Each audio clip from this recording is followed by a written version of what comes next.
Welcome into A to Z Sports Prime Time on a Thursday night, the last prime time show of the week. We're so happy to have you here. I'm so happy to be here, to be honest with you, after a 6.5 hour car ride back from Mobile, Alabama, with my very own Kirby Allen Kirby as my navigator in chief. It was a great time to go down to the Senior Bowl, and now we're going to have actually the opportunity to talk about some prospects. Haven't done so all week long. It's been a shit ton of news. It's been tough to kind of suss our way through this thing. But certainly we have all kinds of information, all kinds of good stuff to dive into, and happy to be back in home base. Before we get started, need you guys to share this show on Facebook, YouTube, Twitter, Twitch, wherever you're spending your time with us. We would appreciate you jumping on. If you're on Facebook Live with us, you can share now to public in the bottom left-hand corner of your screen. If you are on YouTube or Twitch, you can like the video, subscribe to the channel if you have not done so already, and we would be grateful for you doing so wherever it is that you spend time with us. Twitter, real simple, bottom right-hand corner of your screen. Go ahead and retweet it, and we will make sure that we get more of your Twitter friends hanging out with us as well. I have had a great 3 days in Mobile, 3 days, 4 nights, it would seem, and ready to dive into these draft prospects together after spending a good part of my week talking to them, to coaches, to scouts, to agents, and trying to get you guys as much information as humanly possible. Hey, before we start this show, let me say this, and more of you will be here, so perhaps there will be no primetime show tomorrow, so I don't know if we're going to get to this. I expect some coaching news tomorrow afternoon. I don't know. I can't tell you specifically whether it's your offensive coordinator or whether it's an offensive line coach or a quality control coach. I have no idea what coaching news to expect tomorrow, but I do expect coaching news tomorrow. So keep an eye out for that. Jared says, what's the word about the equipment manager being let go? I mean, there's no word about the equipment manager being let go other than he was let go today after 40 years. So listen, Haas and his wife are people who I very much enjoy. I have really valued their time with the organization. In particular, Haas has been there since he's 18 years old. It's kind of crazy to see him out, but my understanding that Mike Vrabel decided that he wanted to make a change with the equipment guy, and the head of the equipment, responsibilities, and that's Haas. He's been there for 40 years, and unfortunately, for whatever reason, that ended today. So, like I said, no primetime show tomorrow. I do expect some coaching news in some form or fashion. That's all. That's really all the detail I have for you right now. So just kind of keep an eye out for that. Head on a swivel at this point. Meanwhile, let's go ahead and start this show, and let's talk about some prospects. Welcome into A to Z Sports Prime Time from the Superbook Sports Studios. I'm your host, Buck Rising, and I am proud, as always, to be presented to you by Two Rivers Ford. Two Rivers Ford is where you go for 2023 model year Fords. The best in the business is Two Rivers Ford in Mount Juliet or online at tworiversford.com. The Ashton Real Estate Group of RE/MAX Advantage, the Intel Edge you need to succeed, can be found with Gary Ashton and his team. Trust the team that your favorite teams trust, and get that Intel Edge at GaryAshton.com. Superbook Sports, where you wager on the Super Bowl or any major sport you so desire. Superbook is where you go for the best odds boosts and promo bets, so download the app today. And TrueMath Fitness. I've spent an entire week eating fried food and seafood in Mobile. My fat ass needs to go to TrueMath Fitness tomorrow morning at 6 a.m. I'm excited to get back into the swing of things. I'm looking a little puffier than I left. We have literally a week to go until the Super Bowl, so 200 is the goal. Got to get right with TrueMath Fitness. You can as well. Your first workout is free at TrueMathFitness.com. So, as we talk about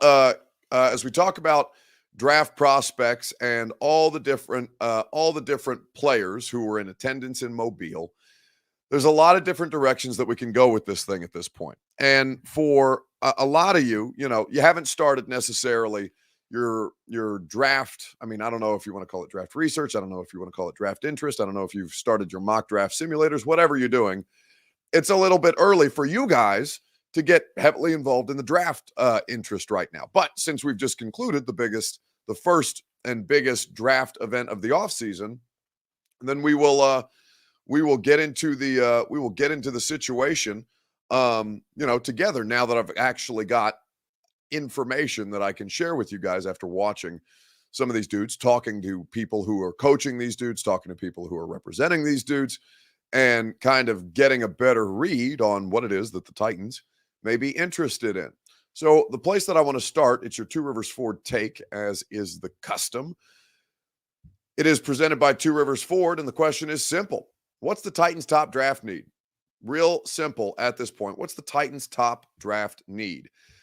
There's really there's three places that I think you can go, talking about a couple of different circumstances with Tennessee. I think there's three primary categories that you can select from. You can go offensive line, and I'm not in no particular order, offensive line, wide receiver, cornerback. Those are the top three needs for this football team right now. There is a lot of different places where this roster needs help. They need a tight end. They need an interior defensive lineman. They need an edge guy to pair with Harold if they end up cutting Bud Dupree. They need a lot. They need depth, for God's sakes. They have needs literally up and down the roster at this stage. And nonetheless, they don't necessarily know who their quarterback is going to be in 2023 yet. At the very least, a lot more dominoes to fall with that, given that Tom Brady retired earlier this week, yesterday, as a matter of fact. It feels like literally a year ago. So in looking at the positions that were down there, there's no question the best position group to me in this Senior Bowl was running back. But obviously, with Derrick Henry on the roster, under contract for one more season, and then, maybe perhaps beyond, we'll see what happens with Derrick this year. Running backs at the Senior Bowl, that's not necessarily something that you're interested in, even though I think that was the position group that garnered the largest portion of the discussion. The quarterbacks were poor. These are guys who are 4th and 5th round picks at this stage. Jim Nagy, the executive director of the Senior Bowl, opened up his opening ceremonies press conference by saying this is the first time in 7 years they haven't had a first-round draft pick at quarterback in Mobile. Now, it's also complicated because the Shrine Bowl is going on this week, so a lot more of the top talent than you may see in Mobile. It's been kind of, I don't want to say watered down, but it's been split up a little bit more than we're accustomed to seeing, and the NFL seems to be throwing a little bit more weight behind the Shrine Bowl right now. Curious to know why. But I think at this stage, there is one place that you can go and talk about legitimately is the Titans' top draft need. I'm going to share a video with you here in just a second, right after I remind you that your Two Rivers Ford take is made possible by Two Rivers Ford. Satisfaction is what they offer. In fact, award-winning customer service is what they offer for you when you go visit them in Mount Juliet. They always sell all new non-specialty Ford vehicles below MSRP, and their non-commissioned sales staff is friendly and will make the car buying experience for you fast, easy, and fun. Two Rivers Ford in Mount Juliet or online at tworiversford.com. So, what is the top Titans draft need at this point? Jared says, we spoke to Hendon Hooker. Are you talking about who? Oh, the Titans? Yeah, they were literally his first meeting, which I thought was pretty interesting. Also, Hendon Hooker was on the radio show yesterday, so you can go check that out in the podcast feed if you so desire. Offensive line and a true shutdown cornerback, says Ken Caniff, talking about the Titans' top draft need. For Leo, it's let's get a wide receiver with 11, cut all the players we need to get cap space to sign offensive line veteran help, and get Caleb Williams in the 2024 draft. All right, so Leo is in full tear it the bleep down mode. Here's what I'll say, okay? Offensive line is without question the top need at this stage. I think, and I'd be curious to know your guys' thoughts on this, right tackle is a position that the Titans already do have in place. In fact, it's really the only thing that's concrete about the Titans' offensive line right now is the fact that NPF is a starter at right tackle. But if they, for example, were to trade out of 11 to pick up more draft capital, if they were to move NPF to the left side, which he has done in college, and I don't think it would be necessarily all that crazy to see that happen. I think that there is enough enough talent at the right tackle position where that could legitimately be a spot to explore in this draft. I'm not saying that they can't get Skoronski, the left tackle out of Northwestern, or Paris Johnson Jr., the left tackle out of Ohio State at 11. That may well be a plug-and-play player, and they may just do that simple enough.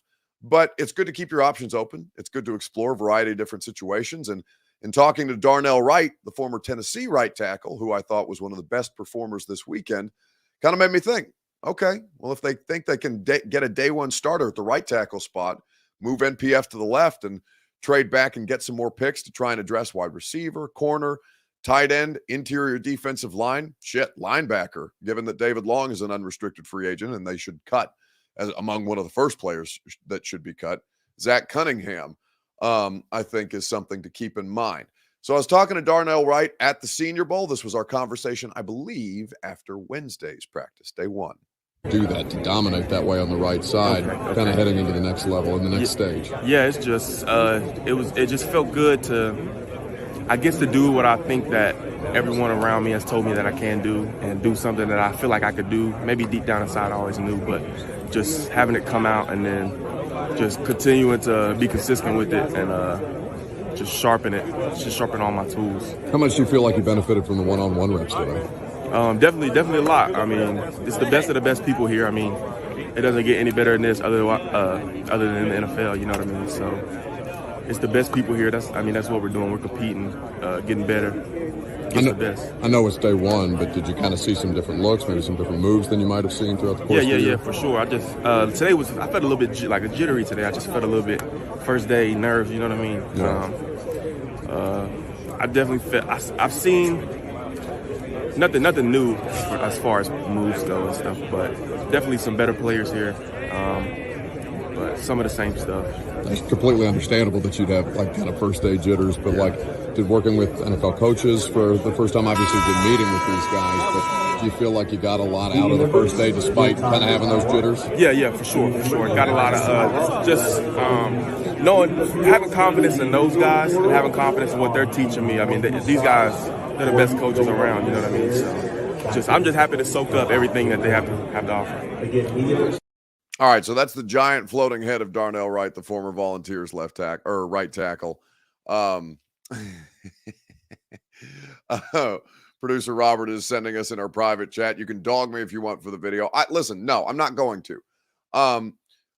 We are going to operate with some grace, even though it is very much in my nature to make fun of producer Robert if the situation calls for it.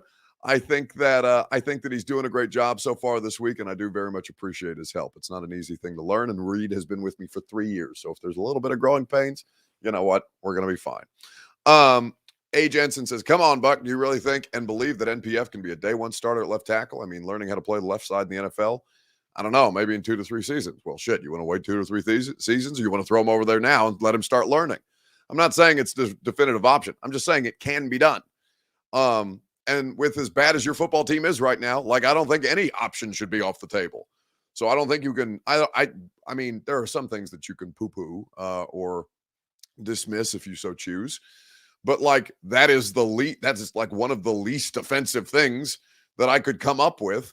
That is a legitimate option if they decide to explore one of the right tackles as a immediate starter on the right side. If NPF can start on the right side as a rookie, he can figure it out on the left. He's done so in college.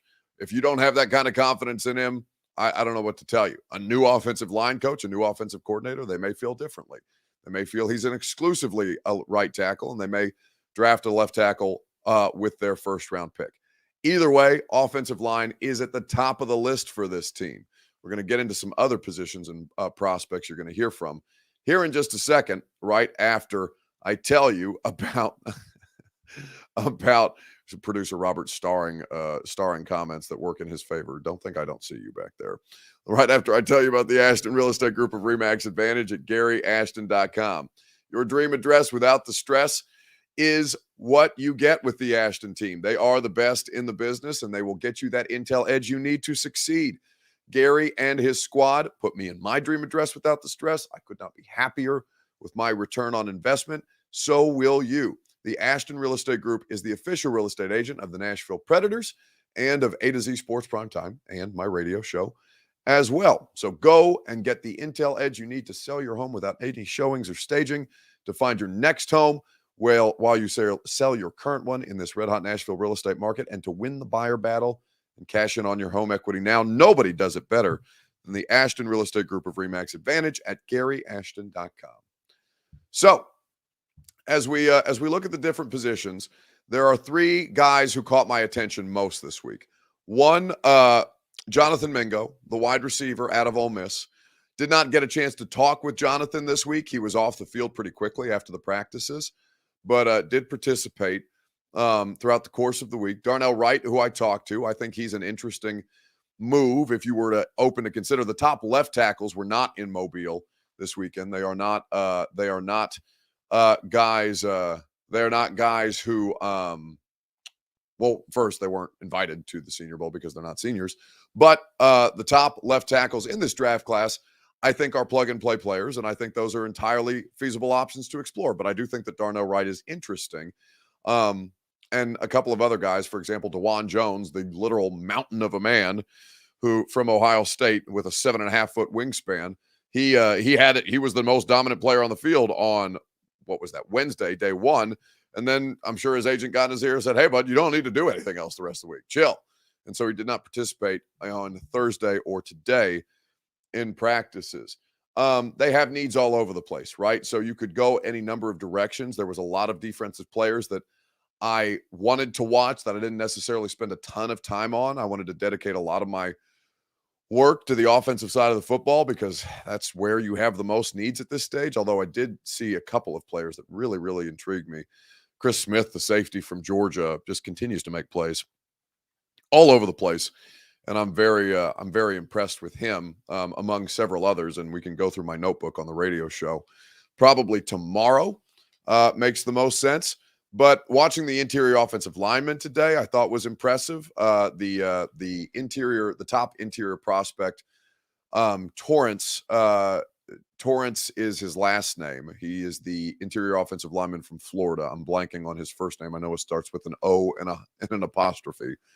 But there's just a lot of different guys that you try to keep track of. He had a very, very nice practice throughout the course of this entire week. It's not O'Shea Torrance. It's something. It's something Torrance, and I can't for the life of me remember it at this point. I'm sure one of you will correct me in short order. Osiris Torrance. Thank you very much. It's a very cool name, as a matter of fact. So as we look at the other players, the position, Jonathan Mingo, or at other positions, Jonathan Mingo is somebody who fascinates me. I was looking at a situation. Oh, it doesn't look like we have that Greg Cosell clip of talking about Zay Flowers, but he is certainly somebody that I was surprised to not see at the Senior Bowl this week. Why don't we talk about wide receivers in just a second, right after I remind you that Primetime is made possible by the fine folks at Superbook Sports. Superbook.com is where you go to get in on all the action. They will match your first bet up to $1,000, win or lose. They always go above and beyond to make sure that you enjoy the opportunity to wager on your favorite major sports. So download the Superbook app today. Go to superbook.com for terms and conditions. Gambling problem? Call the Tennessee Red Line, 1-800-889-9789. So what I want to ask you is, what are the most important qualities a rookie wide receiver for the Titans need to have? I think that looking at what Matt Drew is saying, Jalen Hyatt and Treylon Burks would be killer. Get a veteran wide receiver in free agency, work on the offensive line, get a tight end in a corner or someone in the secondary. It's an entire draft plan, and I'm focused on wide receivers at this point. So let's just take a beat, Matt. Jalen Hyatt, I would rather have Zay Flowers over Jalen Hyatt, and they're very comparable players at this point. It's not that I don't like Jalen Hyatt. It's just that I've seen Zay Flowers do more within a system that doesn't create easily for him at Boston College. I saw a player who was as effective and as efficient as anybody in college football this season, despite having Vil Djokovic, his quarterback, injured. They had to deal with some adversity there. It's not an offense that allows for wide open spaces the way that Jalen Hyatt had. And again, I'm not holding that against Jalen Hyatt. I'm just saying, it's easier for Jalen Hyatt's numbers to inflate. And while I'm watching the tape of these guys and going through what Zay Flowers has to offer, I think if you're looking for speed in that moment, I think that speed, the ability to separate, which is something that these damn Titans wide receivers can't for the life of them do. Somebody who has a consistent ability to catch the football, to catch it comfortably away from his body and with his hands. His route running is very, very efficient. His footwork is exceptional. I think that a lot of this stuff is exciting. Again, I don't think Jalen Hyatt's a bad prospect by any stretch of the imagination. I just think if you put those two in front of me, I would favor Zay Flowers over Jalen Hyatt at this point. Now, I think both of them would be fine. I think that Quentin Johnson, who is a fun wide receiver, who is 6'4" and an absolute monster. Jonathan Mingo, who was at the Senior Bowl this week. Honest to God, guys, I sat in the stands watching this yesterday, and it's not just because he played at Ole Miss, and it's not just because he's physically built, maybe not quite the way that AJ was, but even down to the way he walks. He reminds me of AJ Brown, Jonathan Mingo out there. Now, they're not the same player. AJ was a much higher level prospect. Mingo is a good player, and I think that he can be good at the next level. But AJ wasn't all that highly regarded coming out of his draft class as well. Remember that he fell to the second round, and he and DK Metcalf both fell. There were some general questions about their abilities, some that resulted for DK coming out of the combine. But Jonathan Mingo, I think, would be totally feasible if, for example, he was to be available to them in the second round. I think that Jordan Addison is going to be a fascinating player to watch through this process. He was the top wide receiver in the country last college football season, obviously this college football season. That was Jalen Hyatt. Brezzy B brings up Tank Dell. Tank Dell, who is, let's call him fun-sized. But damn, if that dude can't play. That dude stayed making plays all week long at the Senior Bowl. Obviously, the game itself will be held later this week, and that will be interesting to watch. I want to see how these guys perform in a more live game setting. But the wide receivers in this class are fun, and I think you can find a variety of them. Now, we said that about last year's class, and they ended up, we said that about 2 years ago, the class 2 years ago, and there were plenty of fun wide receivers in the class in the 2021 draft class. Obviously, they took Burks last year. And for all the fun wide receivers that were in the 2021 class, they ended up coming out of this thing with Dez Fitzpatrick, which, of course, has already been a bust and a half. So it's incumbent upon Rand Carthon to, be strategic with this. And I just think there are so many different options on the table for him. Jackson Smith and Jigba from Ohio State. I'm not just going to sit here and rattle names off at you because I think that's boring. And it just kind of, I can see Robert's eyes gloss over, but maybe that's for different reasons. I would say, in fact, I can only see his eyes right now based on how he's looking at my screen, which is pretty funny to me. Don't away from the camera. Very, very distracting. Which, of course, is useless because you guys can't see him. And I'm just talking to myself about something you can't see. Either way, there's going to be a lot of fun wide receivers in this class, and I'm looking forward to seeing how this plays out. Of course, there will be the Senior Bowl game itself. We'll have the combine. I'm going to be there. I'm going to be able to talk to a lot more of these dudes. We're going to have a lot of them sit down at the table with me because I'll be in a more Radio Row setting to do so. And Frankie Aravelo says, don't fall in love, Buck. Why not? Isn't that what we all do? Come this year, you fall in love with some draft prospects. Some of them work. Some of them don't. Some of them don't end up on your team. Some of them, barely make it in the league. But that's what we do. It's hope. That's why people enjoy the offseason so much, because you physically cannot lose the offseason until such time as, somebody does. Let's do a weekend bounce back and wrap this thing up because, to be completely honest with you, I am going to crash as soon as this show ends. I just had a 6.5-hour drive back from Mobile. I smell like Kirby Allen Kirby cigarettes, and I could use a shower and, just my bed. But before we do that, we need to decide who needs to bounce back most in sports this week. Let me know on Facebook, on YouTube, on Twitter, and on Twitch who you think is this week's bounce back candidate. While we do so, I will remind you that A to Z Sports Primetime is made possible by our friends at True Math Fitness in the Gulch. True Math Fitness is where you go to get your workout journey started. It's not an easy thing to do, but it will be once you get the ball rolling with True Math Fitness. They always go above and beyond to make sure that you are comfortable and confident in what it is that you are being asked to do. I love their group classes. They may not be for you. If it's not for you, the personal training is exceptional. Worth and all of the other coaches at True Math Fitness will make sure that you get exactly what you're looking for out of this at this point. Their classes are fun. Their memberships are affordable, and they have any number of ways to meet your budget and your workout needs. True Math Fitness in the Gulch, TrueMathFitness.com for your first workout free as a Middle Tennessee resident. Stephen King says Joe Mixon needs to bounce back. Kitty Cat be mad. What happened to Joe Mixon? Robert said something to me. I haven't seen anything literally within the last 6 hours because I've been in the car. Robert, do you want to emerge from the shadows and explain to me, or are you going to put this in the chat? The choice is yours. I don't know what your confidence level is in yourself and your ability to deliver this efficiently without making some kind of bathroom joke. Yeah, you're going to pull me in anyway. I was like, don't pull me in. Nah, it's okay. I'll figure it out. And then you said no. I'll read the report for you. How about that? I'll read the report for you. This is from Ari Maroff. An arrest warrant is out for Bengals running back Joe Mixon on one count of aggravating menacing. Mixon allegedly pulled a gun at the victim and said, quote, "You should be popped in the face. I should shoot you." End quote. This happened a day before the AFC divisional game versus Buffalo. Oh.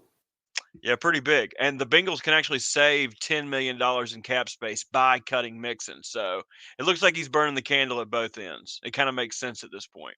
But give him his day in court, take a beat, listen to it, let stuff come out. But pretty damning from the start. Look at you practicing responsible journalism. What the hell? What is this role reversal? I know, right? Can I go back to the shadows or what? You may.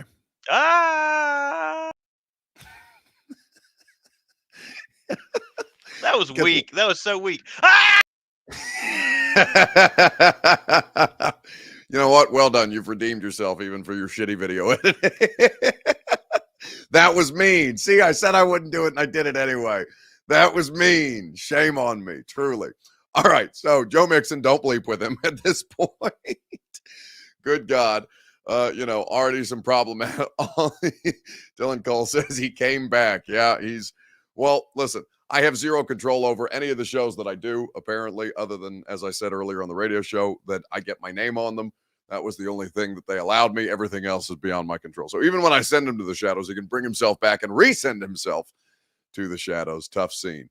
Who needs to bounce back most in sports this week? Derek Carr is a good one. Derek Carr is out here trying to save face. He did an interview with Ryan Clark at the Pro Bowl about what it is that, for some reason, Derek Carr is at the Pro Bowl, despite the fact that his team wants him the hell out of Las Vegas, where they are currently in and practicing for the Pro Bowl this weekend. This was Derek Carr speaking with ESPN's Ryan Clark. Listen, Derek, you've thrown touchdown passes in Vegas before. You've been on fire. Have you ever been that hot in Las Vegas? Not that hot. It's probably why I'm going somewhere else. Bro. Whoa. One more time. He hit it off the top rope. One more time, please, and thank you. Listen, Derek, you've thrown touchdown passes in Vegas before. You've been on fire. Have you ever been that hot in Las Vegas? Not that hot. It's probably why I'm going somewhere else. Bro. You know what? I appreciate it. What are you doing here? What are you doing here? Doesn't he? At the end of it, he sounds like a country singer. He sounds like he's like about to accept a CMA award. I don't know what else I'd be doing here, but I ain't staying in Vegas. Have you never heard him talk before? I did not know that he's apparently a rube. I mean, look, you're talking to the president of, they used to call me Rube Robert back in North Carolina. Who called you this? I don't believe anybody called you Rube Robert. Somehow your microphone just cut off or I can't hear you anymore. He sounds like a cowboy. Sounds like he's about to ride off into the range. And who knows where he goes, but I had no clue he sounded like a hick. Okay, I don't know how you've come back from the shadows twice now. Rube Robert, Cal, whatever you are, go away. Go away. See, Reed was never this intrusive. We're already comparing. The the Raiders need to bounce back from the burn, says Robert in the private chat. Nice on fire, says MB. Yes, Derek Carr could use a bounce back. Maybe the Vegas Raiders too. Either way, another productive week of work, if that's what you want to call it. Radio show tomorrow, going to be a lot of fun. Coach Dave McGinnis at Titans Radio. And listen, we do a lot of cool stuff on the radio show. We do a lot of different stuff on the radio show. Friend of mine has a fashion design company that is taking the country by storm. Her name is Sarah Jameson. Her company is Rowdy Lou, and she's going to be in studio with us because every athlete that I wore my Rowdy stuff around asked me where I got my stuff. I saw Jalen Hyatt wearing it the other day, and I'm looking forward to having Sarah in tomorrow because her story is a cool one. It is a local one, and you know we love to shine light on stuff like that. So Coach Mack and Sarah Jameson of Rowdy Lou tomorrow, 10-1 on 104.5 The Zone. I am going to go to bed. I am going to go take a shower. I smell like Kirby Allen Kirby cigarettes. Thank you guys for sticking around with us for another week of work. We enjoy it. Benji the Pitbull says Buck needs a co-host to balance his ego. Mother bleeper, that's the whole reason I don't have a co-host, because my ego is big enough for two people, not just one. So you're just going to have to sit there and eat it. Because no matter how many times Robert comes from the shadows, or, phrasing on that, he comes back from the shadows. There's only so much air, and you know that I'm going to keep taking it up. See you guys tomorrow on the radio show. Have a great weekend if I don't talk to you tomorrow at 10 a.m. on 104.5 The Zone. Are you surprised to hear that? Certainly not. The first year we took it to the limit. And I was in Miami with my new beach house. Well, it was a couple minutes from the beach. It's been 20 years since then. We haven't been too strong in the last few years. Oh, we've been strong. We're just playing by the rules. You can't have a newcomer come in and steal a show.